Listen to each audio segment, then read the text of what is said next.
오늘 말씀의 제목이 내 눈을 열어서 보게 하옵소서라는 제목입니다. 우리가 눈으로 본다, 보통 그 사물을 눈으로 본다 이렇게 얘기를 하죠. 다 똑같은 것을 볼 수가 있습니다. 그런데 또 보이지 않는 눈의 세계가 있죠. 그러니까 그것을 안목이라고도 얘기합니다. 안목. 실제로 보여지는 것보다도 본질을 보고 가치를 볼 수 있는 그런 눈이 안목이죠. 그런데 우리 모든 사람들이 착각을 하나 하고 살아간대요. 내 안목이 틀림없다고 생각을 합니다. 다른 사람이 보는 것이 잘못됐다, 내가 보는 게 정확해 라고 얘기합니다. 그래서 자기 눈으로 보고 다른 사람이 뭐라 그래도 내가 선택을 하죠. 야, 저런 옷을 어떻게 입어 그래도 내 눈에 예뻐 보이니까 내가 사잖아요. 야, 저런 데서 어떻게 살아 했는데 내 눈에는 그 집이 참 좋아요. 그래서 삽니다. 야, 저 사람 만나지 마 했는데 내 눈에는 너무 사랑스러워서 콩깍지가 껴서 결혼을 하여 나중에는 후회와 슬픔뿐이죠. 내 안목이 그렇다는 거예요. 그러니까 내 안목. 그래서 다른 많은 사람들의 안목, 평균 안목이 참 중요하죠. 내 안목이 옳다고 생각하는 것처럼 잘못된 선택이 없는 것 같아요. 그림 하나 봐도 그렇죠. 대표적으로 피카소 그림 보면 처음 봤을 때 다 두 번을 웃어요. 저도 두 번을 웃었습니다. 처음에는 나도 그리겠다 하고 웃었죠. 두 번째는 그 값을 보고 허탈하게 웃습니다. 얼마나 비싼지요. 그런데 이 두 번째 눈보다 더 귀한 눈이 있습니다.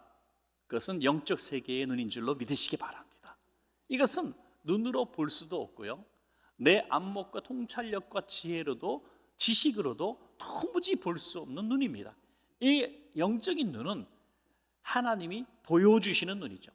이 눈 세 가지 눈의 큰 차이점이 이거죠. 그냥 첫 번째 눈은 누구나 볼 수 있는 사물을 그냥 보는 눈, 그대로 보는 눈. 안목은 내가 특별히 지혜와 지식과 경험을 통해서 좀 프리즘을 통해서 보는 그런 눈이죠. 마지막 세 번째는 우리가 보는 것이 아니라 하나님이 보여주시는 눈입니다, 여러분. 그래서 우리는 그것을 보통 계시다 이렇게 얘기도 하고요, 영적 지혜다 이렇게 이야기하기도 하죠. 하나님 나라의 세계는 바로 이런 영적인 눈이 열리지 않고서는 도무지 볼 수 없는 세계라는 것입니다. 자, 고린도후서 4장 18절 말씀 보십니다. 우리가 주목하는 것은 보이는 것이 아니요 보이지 않는 것이니 보이는 것은 잠깐이요 보이지 않는 것은 영원함이라.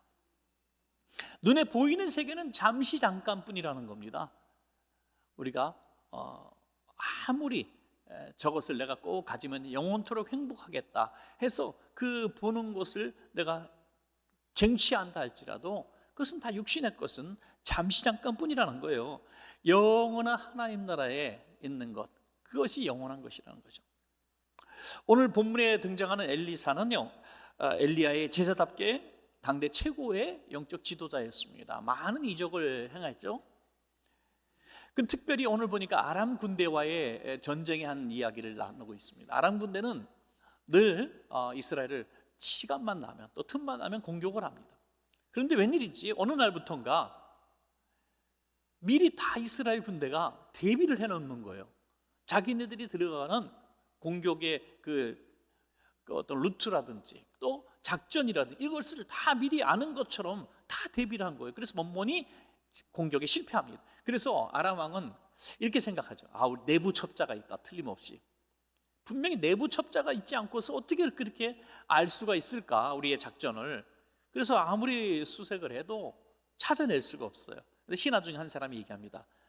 왕이시여, 이것은 첩자가 있어서 그런 게 아니라 이스라엘에 엘리사라는 선지자가 있어서 그렇습니다. 그 선지자는 하나님이 미리 다 보여주셔가지고 이래 영의 눈이 열린 사람이라서 우리가 갈 길을 미리 다 알고 있습니다. 그래서 우리는 엘리사만 처단하면 됩니다. 그런 거예요. 엘리사. 그래서 군대를 보내죠. 민간인 한 사람 죽이려고 어마어마한 군대를 보냈는데 보병, 칼, 창, 또 전차까지 보냅니다. 그래서 성을 겹겹이 둘러싸죠. 그때 아침 일찍 일어나 엘리사의 사환, 심부름 하는 어린 아이가 보더니 깜짝 놀란 거죠. 군대가 정말 이 조그마한 성을 둘러쌌는데 어떻게 감당할 길이 없는, 그래서 스승님을 깨우고 선생님 우린 죽었습니다. 어떻게 하겠습니까? 이렇게 얘기하죠. 엘리사의 눈과 이 사환의 눈은 분명히 다른 눈이죠. 사환의 눈은 보는 대로 믿는, 보는 것만 믿는 사환의 눈이었어요. 그러나 엘리사는 보이는 것보다 또 다른 세계, 영적인 눈이 열렸기 때문에 그들보다 강하신 하나님 나라의 군대를 본 것이죠. 여러분, 오늘 우리가 새해를 시작하면서 우리에게 이 영의 눈이 열릴 수만 있다면, 보이지 않는 세계를 우리가 볼 수만 있다면, 또 그분의 지시와 계시를 받을 수만 있다면 금년의 삶이 얼마나 형통할까, 얼마나 감사할까. 지금 많은 분들이 새해를 시작하면서 어떤 일이 벌어질까 두려움이 많이 있을 겁니다. 또 걱정이 많이 있을 겁니다. 그것은 내가 이 시대에 경제, 정치 이런 모든 상황들을 보면서 이런 일들이 일어날 것이라고 우리는 상식과 지식과 전문가들의 얘기에 너무 믿어버린 거예요. 그들의 안목과 그들의 지식에 너무 우리가 신뢰를 해버린 겁니다. 오늘 이 시간을 통해서 우리는 이 영적인 눈이 열리기를 바랍니다. 여러분, 영적인 세계를 보는 눈이 열려야 되는 거예요. 그래서 그 외에 사환처럼 두려워 떠는 것이 아니라 엘리사처럼 그들 위에 계신 하나님 나라의 군대, 보이지 않는 하나님께서 오늘 저와 여러분과 함께 하시는 것을 보기를 바랍니다. 그러면 세계가 달라질 거예요. 오늘 새해를 시작하면서 두려움이 떠나갈 줄로 믿습니다. 그래서 내 눈을 열어 보게 하옵소서라는 그런 소원을 가져야 된다는 것이죠. 그래서 우리가 첫 번째로 생각할 것은 내 영의 눈을 가리우는 것이 뭔가, 불신이 먼저 영의 눈을 가리운다 하는 거죠. 하나님을 믿지 못하니까 영의 눈이 보이지 않아요. 어떤 분이 그렇게 얘기해요. 보여주면 믿겠다. 그러면 지나가던 사람이 이렇게, 그럼 나도 믿겠다 그래요. 보고 믿는 것은 누구나 할 수 있어요. 그래서 보지 않고 믿는 자들은 복되도다 그러신 거예요. 육신의 눈으로 보지 않았지만 믿는 것은 영의 눈이 열렸기 때문에 믿을 수 있는 거죠. 그래서 우리가 보고 믿는 것, 도마처럼 예수님 못자국에 손을 내가 넣어보고야 믿겠다는 믿음이 아니라 예수님 부활하셨다는 소식만 듣고도 설레고 흥분되고 믿음이 다가오는 그런 영의 사람이 되어야 된다는 거죠. 자, 열왕기하 6장 15절에 하나님의 사람의 사원이 일찍 일어나서 나가보니 군사와 말과 병거가 성읍을 에워쌌는지라. 그의 사원이 엘리사에게 말하되, 내 주여, 우리가 어찌하리이까 두려워 벌벌 떱니다. 나는 곧 죽을 겁니다. 선생님도 곧 죽으실 겁니다. 그러나 엘리야는 믿음의 세계를 바라봤다는, 믿음의 세계. 자, 믿음의 세계가 뭡니까? 히브리서 11장 1절처럼 믿음의 세계를 잘 말씀한 장이 없는 것 같아요. 믿음은 바라는 것들의 실상이요, 보이지 않는 것들의 증거니. 할렐루야. 여러분, 새해에 하나님이 함께 하실 멋진 미래를 이 믿음의 눈으로 우리가 쟁취하시기 바랍니다. 이게 불신을 하면은요, 절대로 이 영의 세계가 보이지 않고 그 축복이 내게 되지 않습니다. 오늘 여러분들이 어떤 소원을 가지고 있지 않습니까? 하나님 주신 비전과 꿈이 있지 않습니까? 이것을 정말로 이룰 것인가? 아니면 그냥 내 마음속에 잠깐 있다 사그러드는 그냥 죄가 될 것인가? 그것은 우리의 선택입니다. 하나님이 주신 비전을 믿을 때, 그렇습니다. 하나님, 금년에 내가 송구영신 예배 때 또 신년 집회 때 내가 기도하고 하나님이 주시는 응답을 내가 받아서 그 말씀대로 내가 절대로 의심하지 않고 눈에 보여지는 이 모든 이런 부정적이고 불신앙적인 세계를 내가 다 접어두고 보여주신 세계, 하나님이 말씀하신 그 음성만 내가 붙들고 믿겠습니다 할 때 그것이 실상이 되고 증거가 되는 줄로 믿습니다. 여러분, 그렇게 해야 된다는 거예요. 질병에 걸린 사람도 하나님께서 내가 너를 낫게 하리라 이런 감동을 주셨다면 그 영의 세계에 본 거예요. 내가 나아서 뛰어놀고 다니고 정말 기쁘게 하나님을 찬양하는 그 모습들을 상상하고 믿고 선포하는 것입니다. 오늘 엘리사는 그것을 봤어요. 그래서 사환에게 이렇게 얘기합니다. 열왕기하 6장 16절에 두려워하지 말라. 우리와 함께한 자가 그들과 함께한 자보다 많으니라. 하나님이 더 크신 분이라는 거예요. 하나님이 더 강하신 분이라는 거예요. 그래서 새해를 시작하면서 모든 눈에 보여지고 들려지는 이런 뭐 안목이 뛰어난 사람, 뭐 식견이 있는 사람, 이런 사람들을 전문가에게 너무 믿어버리지 마시고요. 또 흘러가는 이런 경험들을 믿지 마시고 세를 행하신 이 세상보다 더 크신 그 하나님이 우리와 함께 하신다 하는 것을 믿음으로 출발할 때 그것이 증거가 되고 실상이 될 줄로 믿습니다. 여러분, 우리의 영의 눈을 또 어둡게 하는 게 있어요. 그 두 번째로 우리의 죄악이 영의 눈을 다 가려버립니다. 이 세계를 보지 못하게 만듭니다. 여러분, 하나님과 사람 앞에 있는 이 장애물이 있다는 거예요. 그래서 예수님께서 십자가에서 우리를 위해 죽으실 때에 성소와 지성소를 가로막고 있는 휘장이 찢어졌습니다. 하나님과 우리의 관계에 죄의 담이 무너진 것입니다. 그럴 때 하나님을 보게 되는 거예요, 여러분. 그래서 먼저 이 죄의 문제를 우리가 해결하지 않고서는 영적 세계를 절대로 볼 수 없다 하는 것을 먼저 생각해야 합니다. 로마서 8장 5절과 6절에 보시면 육신을 따르는 자는 육신의 일을, 영을 따르는 자는 영의 일을 생각하느니 육신의 생각은 사망이요 영의 생각은 생명과 평안이니라. 아멘. 저는 이렇게 좀 더 구체적으로 설명해 드리고 싶어요. 육신의 눈으로 보고 살아가는 사람들은 사망의 길로 가게 되고, 영적인 눈을 뜨고 영의 세계를 보고 따라가는 사람은 생명과 평안을 누릴 것이다. 그렇게 좀 현대어로 표현을 드리고 싶어요. 육신을 따른다는 게 뭡니까? 보는 대로 살아가는 거예요. 보는 대로 살아가면 왜 죄를 질 수밖에 없냐? 여러분, 사실 생각해 보십시오. 우리가 짓는 모든 죄, 거의 모든 죄의 시작이 어디서 나옵니까? 눈에서 나오는 거예요. 눈. 보니까 갖고 싶고, 보니까 누리고 싶고, 보니까 빼앗고 싶고 하는 거예요. 여러분, 그래서 눈으로 보니까 마음을 정복하게 되고, 마음을 정복하게 되니까 행동으로 옮기게 되는 거예요. 지나가다가 요즘에 금은방을 딱 보니까 저게 얼마짜리야? 야, 이게 조그만 바 같은 거 하나 보면 저 매독이야, 매독. 마음으로 계속 눈으로 봐다가 그게 마음에 고르게 박혀가지고, 야, 언제 저런 거 가져보나 하다 나도 모르게 새벽 2시에 망치 들고 가서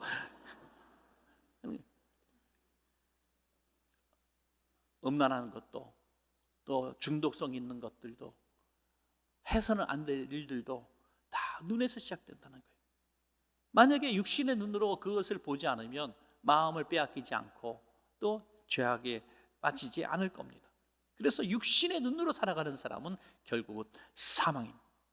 그러나 성령께서 우리 눈을 주장하셔서 영적인 세계, 하나님 나라의 세계를 보여주시면 우리의 마음 속에는 하나님 나라가 가득하게 되고 하루하루 삶과 꿈이 그 나라를 향해서 가게 되는 것입니다. 그래서 그것이 생명이고 영혼인 것이죠. 요한계시록 3장에 보면 라오디게아 교인들은 육신의 눈으로 볼 때 부유한 사람들이었습니다. 부족한 것이 없어서 나는 부자라라고 하고 다녔어요. 자, 그런데 하나님이 이렇게 책망하시죠. 요한계시록 3장 17절부터 18절입니다. 내가 말하기를 나는 부자라 부유하여 부족한 것이 없다 하나 내 곤고한 것과 가련한 것과 가난한 것과 눈먼 것과 벌거벗은 것을 알지 못하는도다. 내가 너를 권하노니 내게서 불로 연단한 금을 사서 부유하게 하고 흰옷을 사서 입어 벌거벗은 수치를 보이지 않게 하고 안약을 사서 눈에 발라 보게 하라 그랬어요. 나는 부자라 그랬어요. 육신의 눈으로 보면 부자였습니다. 풍족하여 부족한 것이 없다 했습니다. 그러나 하나님께서 바라보실 때 영적인 하나님의 눈으로 보니까 너는 곤고하고 가련하고 가난하고 눈멀었고 벌거벗었다는 거예요. 거지 중에 이런 거지가 없다는 거예요. 여러분, 사랑하는 우리 원천교회 성도님들, 수많은 사람들이 세상적으로 보면은 부족한 것이 없지만 영적으로 보면은 그렇게 가난한 사람들이 많다는 거예요. 오늘 여러분들은 어떻습니까? 육신이 아니라 여러분의 영혼은 부유하십니까? 아니면 벌거벗은 벌거숭이 가난한 영혼입니까? 우리는 이 가난한 영혼을 부유하게 하는 방법을 오늘 말씀하시지 않았습니까? 내게서 사라는 거예요. 내게서 가져가라는 거예요. 나는 너희를 영적으로 부유하게 할 수 있다는 거예요. 뭡니까? 시험을 잘 통과해서 믿음의 부자가 되라 이거예요. 오늘 우리에게 있는 모든 인생의 시험들을 믿음으로 잘 통과하면 금보다 귀한 믿음을 갖게 돼. 진짜 영적인 부자를 우리가 보게 된다는 거예요. 그리고 우리의 죄악과 수치심은 벌거벗은 우리의 몸을 말합니다. 죄를 져서 수치로 우리에게 예수님 보혈로 옷을 입으라는 거예요. 예수님 보혈로 우리의 옷을 만들어 덮으면 죄를 덮어지고 우리가 죄 사함에 정말 예수님 보혈의 옷을 깨끗한 세마포를 입게 되는 거죠. 그리고 안약을 사서 눈에 발라라. 성령께서 우리의 눈에 임재하셔서 영적인 눈이 띄어질 때에 보이지 않는 세계를 볼 수 있는 정말 영적인 부자가 된다는 것이죠. 여러분, 육신의 눈과 영적인 눈에 대한 얘기를 할 때 저는 사도 바울의 예처럼 확실한 예가 없다고 생각을 합니다. 회심하기 전에 사도 바울은 오직 육신의 눈으로 보면서 영적 세계를 잘 안다고 착각한 아주 잘못된 사람이었습니다. 육신의 눈으로 보고 판단했지만 자기는 영적인 일을 하고 있다고 생각했어요. 그래서 예수 믿는 사람들을 잡아가두고 죽이는 것이 영적인 일이라고 생각했다는 거예요. 하나님을 기쁘시게 하는 일이라고 생각했다는 거예요. 그래서 가두고 죽이는 살기등등한 사람이 됐어요. 여러분, 많은 이 시대의 성도님들 가운데, 특별히 중직자들 가운데 주님 앞에 서기 전에 참 이런 일로 후회하고 가슴을 치고 눈물 흘릴 사람들이 참 많을 거란 생각이 들어요. 목회자들도 참 많이 후회하면서 가슴을 치면서 부끄러울 때가 있을 거라고 생각이 돼요. 그건 뭡니까? 자기가 본대로 생각하고 고집부렸는데 그것이 하나님의 일이라고 생각하며 했던 수많은 실수와 잘못된 일들. 여러분 보십시오. 만신창이된 교회들이 얼마나 많은지요. 저도 그런 교회 많이 가봐서 집회도 많이 했습니다. 가서 보면요, 한 사람 한 사람 만나보면 그런 천사들이 없어요. 지금 제가 노예의 일로 인해서 분쟁 있는 교회들을 몇 군데 보고 있습니다. 이분들 만나고 저분들 만나고 상대편 만나면 다 너무 그렇게 좋은 분들이에요. 뭐 장로님들 대표 세 사람 오라고 만나고 성도들 대표 몇 명 오라고 만나고 다 따로따로 만나면요 그렇게 좋아요. 그렇게 예쁜 신앙일 수가 없어요. 그래 붙여놓으니까 싸워요. 이해가 안 가요. 두 분 다 교회를 너무 사랑해요. 얘기하다가 교회를 사랑해서 막 울어요. 너무 우리 교회를 사랑한다는 거예요. 옛날처럼 정말 다시 몇천 명 교회로 돌아가고 싶다는 거예요. 그런데 오늘은 만나면 안 되는 거예요. 왜 그럴까요? 하나님을 사랑하는 건 맞아요. 교회도 사랑하는 건 맞아요. 그러나 자꾸 육신의 눈으로 본대로 하려고 하기 때문이죠. 여러분, 우리도 마찬가지예요. 육신의 눈으로 모든 영적인 세계에 도전한다면 우리가 조금 잘나면 자랑하게 돼요. 권세를 자랑하게 돼요. 있는 것을 자랑하게 돼요. 그러나 내가 영적인 세계의 눈이 열리면 육신의 것들을 자랑하지 않습니다. 남을 볼 때 비난하고 비판하지 않습니다. 내 자신의 죄악만 보이는 거예요. 바울이 그 극적인 변화가 언제 일어납니까? 두 장면이 나오죠. 한 장면은 다메섹 도상에서 그의 눈이 멀어버리는 장면이고, 또 한 장면은 아나니아를 통해서 그의 눈이 열리는 장면이에요. 할렐루야. 바울은 이 두 장면을 통해서 육신의 눈이 멀고 영의 눈이 띄어지는 기적을 경험하게 된 거예요. 사도행전 9장 17절 이하에 보니까 아나니아가 떠나 그 집에 들어가서 그에게 안수하여 이르되, 형제 사울아, 주 곧 내가 오는 길에서 나타나셨던 그 예수께서 나를 보내어 너를 다시 보게 하시고 성령으로 충만케 하신다 하니, 즉시 사울의 눈에서 비늘 같은 것이 벗어져 다시 보게 된지라. 일어나 세례를 받고 음식을 먹으며 강건하여 지니라. 아멘.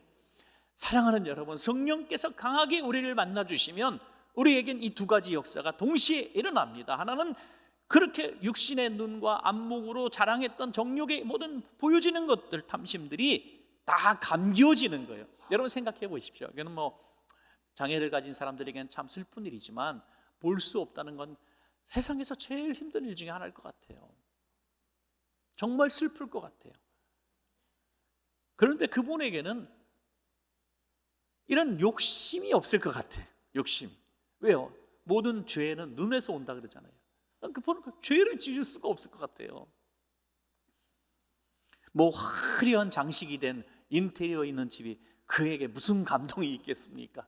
음식을 이렇게 막 음식은 보는 맛도 있다고 막 예쁘게 이렇게 해놓은 음식이 그에게 무슨 맛이, 그냥 다 비벼놔도 똑같잖아요. 그분에게는 해외 관광지 그 멋진 장면들이 그에게 무슨 의미가 있을까요? 여러분, 우리가 이 눈이 성령께서 임하시면 이런 육신의 모든 자랑과 보여지는 욕심, 탐심들이 한순간에 탁 셨다가 내려가듯이 감추어지는 거예요. 정말 성령에 충만한 사람들 보면 제가 얼굴에서부터 그의 말 한마디에서 그런 고백을 들을 때 제가 범접할 수 없는 수준이라고 생각을 해요. 그런 분들은 이렇게 말씀하시네요. 저 세상에 별로 관심 없어요. 세상의 돈과 명예, 권세, 그거 저 별것도 아니에요. 저는요, 그냥 어떻게 해서든지 주님께서 기뻐하실까, 하나님 나라의 기쁨을 위해서 사는 게 꿈입니다. 할렐루야. 이게 바로 영의 눈이 뜨진 사람, 예수와 함께 죽고 예수와 함께 부활한 거듭난 진짜 성도의 모습이죠. 이 눈에서 비늘 같은 것이 다 떨어졌어요, 여러분. 비늘, 그냥 좀 이렇게 성경에 왜 표현했을까? 아무리 원어를 찾아봐도 해석이 안 돼. 여러분, 비늘이 뭘까? 퀴즈. 1번 비닐우, 2번 생선 비늘, 3번 눈곱. 뭘까요? 이런 것에 너무 고민하지 말자 이 얘기예요. 영적인 의미잖아요. 영적인 의미. 눈에서 뭐가 툭 떨어졌는데 그 다음에 보게 된 거예요. 성령께서 그의 눈을 열게 해 주셨다는 것이 너무 중요한 거죠. 오늘 저와 여러분에게 지금까지 살아왔던 내 눈, 보는 대로 믿었던 눈, 그리고 안목, 내 안목을 믿었던 지식과 지혜와 경험으로 무장되어 있는 나의 눈이 오늘 다 멀어버리고 순간전에 비늘 같은 것이 뚝 떨어져서 영의 눈이 활짝 열려서 전에 보지 못했던 세계를 볼 수 있는 여러분 되시기를 축원합니다, 여러분. 그래서 마지막 세 번째 우리의 기도는 내 눈을 열어 주옵소서라는 기도가 반드시 있어야 된다 이거죠. 반드시. 엘리사는 두려워 떠는 사원을 위해서 기도합니다. 열왕기하 6장 17절, 기도하여 이르되 여호와여 원하건대 그의 눈을 열어서 보게 하옵소서 하니 여호와께서 그 청년의 눈을 여심해 그가 보니 불말과 불병거가 산에 가득하여 엘리사를 둘렀더라. 아멘. 여러분, 질문합니다. 엘리사만 보았다면 이 엘리사만 본 것이 엘리사에게만 보이는 그냥 허상일 수도 있습니다. 그렇죠? 한 사람에게만 보이는. 그러나 기도하니까 사환의 눈도 열렸어요. 사환이 똑같은 걸 본 거예요. 그럼 허상입니까? 실체입니까? 실체라는 거예요. 할렐루야. 부활하신 예수님이 한 사람에게만 보였다면 그 사람에게만 보인 거예요. 너무 사랑해서 보였다고 할 거예요. 그러나 500의 형제들에게 동시에 보였다는 것은 실체요 실상이라는 겁니다. 오늘 예수 믿는 사람이 몇 사람밖에 없다면 그 사람만 믿는 맹신과 그런 이단과 사이비에 빠진 사람이라고 말할 수 있겠죠. 그러나 이 시간에 세계 23억 명이 예수를 믿어요. 할렐루야. 이것은 실체라는 거예요. 그러므로 영의 눈이 열리면 보이지 않는 이런 세계를 우리도 볼 수 있습니다. 누가 만난 그 예수님 나도 만날 수 있고요, 누가 만난 기적 나도 경험할 수가 있다는 거예요. 만약에 이 사원에게 엘리사가 이 영적인 세계를 본 사람이 아니라면 이렇게 다가갔을 거예요. 얘야, 나도 무섭다, 두려워. 그러나 어쩌겠냐, 우리가 주일 하다가 죽으니까 하나님께서 우리 이뻐하실 거야. 그냥 우리 기도하자. 주님께서 저들을 물리쳐달라고, 우리의 마음속에 두려움 떠나가게 해달라고, 이렇게 외면적인 기도를 했을 거예요. 그러나 엘리사는 본 곳이 있기 때문에 너의 눈이 열리면 된다 하고, 영의 눈이 열리니까 더 이상 말이 필요 없는 거예요. 뭐 두려워하지 마라, 내가 너와 함께 할 거다, 염려하지 마라, 하나님이 도와주실 거야, 그런 기대와 그런 소망이 아니라 실체를 본 거잖아요. 실체. 여러분, 우리 눈이 열려서 실체이신 하나님을 볼 수 있다면 우린 두려워하지 마세요. 여러분, 염려하지 마세요. 하나님이 해결해 줄 거예요. 길을 열어주실 거예요. 수만 가지 수식어가 필요 없다는 거예요. 여러분의 눈이 열려서 함께 하시는 하나님 성령님만 보여지면 모든 두려움은 자동적으로 떠나가는 거예요. 할렐루야. 그 주님이 보여지기 때문에 금년 한 해 주님과 함께 나는 승리하며 살 겁니다. 설레는 마음으로, 기대하는 마음으로 하나님이 어떻게 복을 주실까, 역사하실까 한 해를 시작할 수 있을 줄로 믿습니다. 여러분, 그것이 증명되는 순간이 언제냐 이거예요. 바로 절망의 순간이 있어야만, 이런 아람 군대가 둘러싸고 같은 위기가 있어야만, 그렇게 평생 신앙생활하면서 한 번도 보지 못했던 영의 눈이 열리는, 빛이 떨어지는 역사가 그때 기회가 일어나. 그래서 시험 당한 것이 내게 유익이라, 전에는 내가 들었는데 이제는 주님을 내가 봅니다 하는 거예요. 할렐루야. 그러므로 여러분들 어떤 위기가 있습니까? 전에 없던 걱정이 있습니까? 전에 없던 환난이 있습니까? 그럴 때 하나님께서 이제 내 육신의 눈을 멀게 하시고 비늘이 떨어져서 진짜 전에는 보지 못하고 듣기만 했던 그 살칠조라시는 하나님, 나와 함께 하시는 하나님을 내가 이제야 드디어 만나기를 원합니다 하는 거죠. 놀라운 것은 사환의 눈까지 뜨게 하실 수 있었던 엘리사의 위대한 기도는 이제 적을 향해서 기도합니다. 하나님이여, 저 아람 군대의 눈을 멀게 해 주십시오 하는 거예요. 놀랍지 않습니까? 열왕기하 6장 18절에 엘리사가 여호와께 기도하여 이르되 원하건대 저 무리의 눈을 어둡게 하옵소서 하며 엘리사의 말대로 그들의 눈을 어둡게 하신지라. 놀라워요. 눈을 뜨게도 하시는 하나님, 눈을 멀게도 하시는 하나님. 그래서 이스라엘 한복판 사마리아까지 엘리사에게 인도받아서 적진의 한복판에 들어가 무장 해제를 당하고 꼼짝없이 다 그냥 처형을 당할 수밖에 없는 상황 가운데서 엘리사는 어떻게 합니까? 왕이시여, 저들을 죽이지 맙시다. 이건 우리의 승리가 아니라 하나님이 살아계신 보여준 거니 저들을 돌려보내도 다시는 우리를 공격하지 못할 거예요 하고 잘 먹여서 보냈어요. 풀어줬어요. 그랬더니 다시는 엘리사에 있는 이 이스라엘을 넘보지 못하였더라고 말씀하고 있는 거예요. 사랑하는 여러분, 말씀을 맺겠습니다. 금년 한 해 아람 군대와 같은 그 강력한 어떤 세력이 우리의 삶을 지금 넘보고 있다고 합시다. 여러 가지 마음속에 하나님이 함께 하실 거야, 두려움은 떠나가야 돼, 내가 믿음으로 기도해야 돼, 이런 마음보다 내 눈만 영적으로 활짝 띄어져서 나와 함께 하시는 그들보다 강하신 하나님만 볼 수 있다면 말이 필요 없는 거예요. 평강이 찾아올 겁니다. 믿음이 생길 겁니다. 그리고 하나님 기뻐하시는 그런 일들만 하게 될 겁니다. 사랑하는 여러분, 금년에 이 영의 눈이 반드시 열려지고 이것이 오늘 특별 새벽 예배 같은 좋은 기회를 통해서 정말 열려져서 새해에 믿음으로 승리하시기를 간절히 축원합니다.